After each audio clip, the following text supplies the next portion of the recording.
Assalamualaikum warahmatullahi wabarakatuh. Nama saya Huwaida Aliyahirmi binti Kamaluddin. Nombor matrik saya 054242. Saya daripada pelajar Diploma ITEC SEM 3 ingin membentangkan tajuk makhluk dalam subjek Mustalah Al-Hadis QSD 10202. Takrif makhluk daripada segi lughah iaitu bahasa, makhluk wahuwa ismun maf'ul minal qalbi iaitu isim maf'ul daripada perkataan al-qalbi, wahuwa tahwilu syai'in an wajhihi iaitu memusingkan sesuatu daripada mukanya ataupun wajahnya. Nak faham lebih lanjut, kita pergi kepada istilah. Istilah dia ibdalul lafzi bi akhiri fi sanad al-hadis au matanihi bi taqdim au ta'khir au nahuhu, iaitu hadis yang ditukar atau dipinda matan ataupun sanadnya oleh perawi itu sendiri dalam bentuk asal dengan didahulukan atau dikemudiankan perkataannya atau ditukar satu perkataan dengan perkataan yang lain.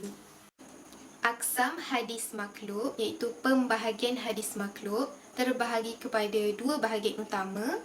Yang pertama, makhluk sanad, yang kedua, makhluk matan. Makhluk sanad ini terbahagi kepada dua lagi bentuk, iaitu bentuk yang pertama, an yuqaddima ar-rawi wa yuakhira fi isim ahad ar-rawah wa isim abi. Maksudnya perawi itu mendahulukan dan mengemudiankan nama salah seorang perawi dan juga nama ayahnya.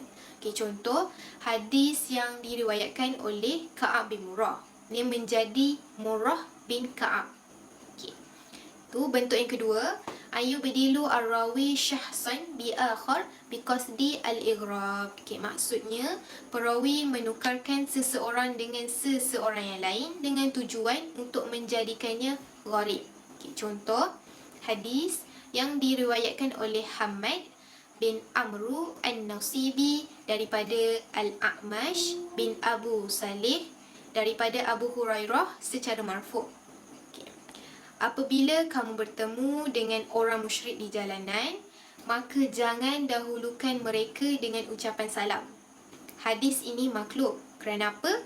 Kerana Hamad telah menukarkannya dan menjadikannya daripada Al-A'mash. Sebenarnya, hadis ini marfu' daripada Suhail bin Abu Salih daripada bapanya daripada Abu Hurairah.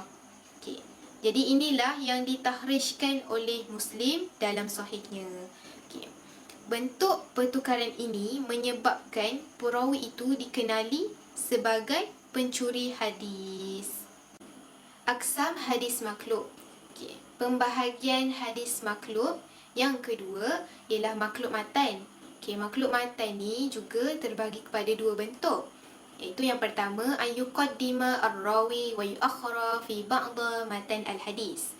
Maksudnya perawi mendahulukan dan mengemudiankan sebahagian matan hadis. Contohnya, hadis Abu Hurairah di dalam Sahih Muslim tentang 7 golongan yang mendapat naungan daripada Allah pada hari kiamat. Tiada naungan selain daripada naungannya. Lafaznya berbunyi begini: seseorang lelaki bersedekah dengan menyembunyikannya sehingga tangan kanannya tidak mengetahui apa yang dibelanjakan oleh tangan kirinya.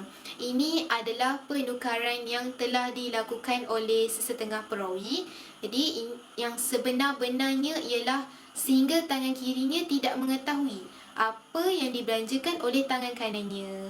Maksudnya kat sini, seorang lelaki itu bila dia nak bersedekah pada orang tu, pada siapa-siapa pun, kaum kerabatnya ataupun orang-orang yang terdekat tak tahu pun bahawa dia tu telah bersedekah kepada seseorang tersebut.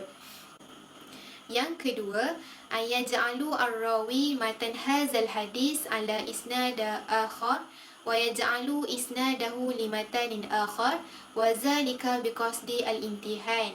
Maksudnya perawi telah meletakkan matan sesebuah hadis pada sanad yang lain dan meletakkan sanad hadis pada matan yang lain. Tujuannya adalah untuk menguji. Contohnya, sekumpulan ulama hadis Baghdad telah membalikkan 100 hadis untuk Imam Bukhari dan bertanya kepada beliau untuk menguji daya ingatannya. Okey. Lalu beliau mengembalikan ke semua hadis yang telah dibalikkan kepada keadaan asalnya tanpa melakukan sedikit kesalahan pun. Hukum Kolbi ada 3. Jadi ini adalah antara hilaf-hilafnya. Yang pertama, فَإِنْ كَانَ قَلْبِي بِقَصْدِ الْإِغْرَابِ فَلَا شَكَّ فِي أَنَّهُ لَا يَجُوزُ لِأَنَّ فِيهِ تَغْيِيرًا لِلْحَدِيثِ وَهَذَا مِنْ عَمَلِ وَالضَّعَيْنِ. Maksudnya, jika membalikkan itu dengan tujuan untuk menjadikannya gharib, tidak syak lagi itu tidak harus kerana mengubah hadis.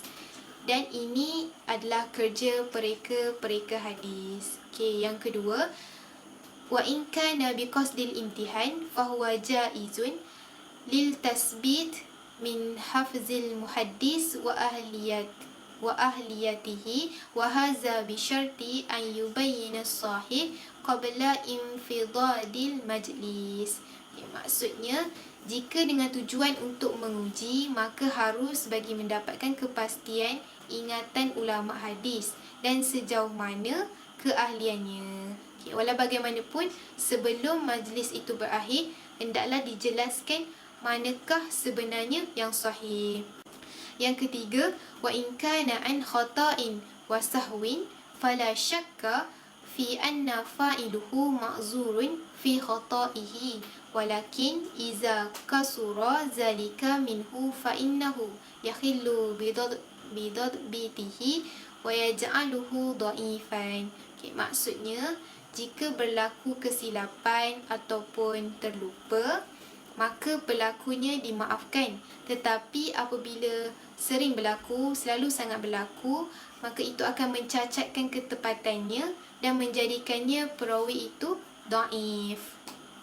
Ringkasnya, kesimpulannya, hadis maklub ini termasuk dalam kategori hadis dhaif yang ditolak. Ashharu al-musannafati fihi. Ini adalah karangan-karangan yang masyhur. Dalam kitab Rafi' al-Irtiyab fil Maklubi minal Asma'i wal Alqab. Karangan daripada Khatib al-Baghdadi.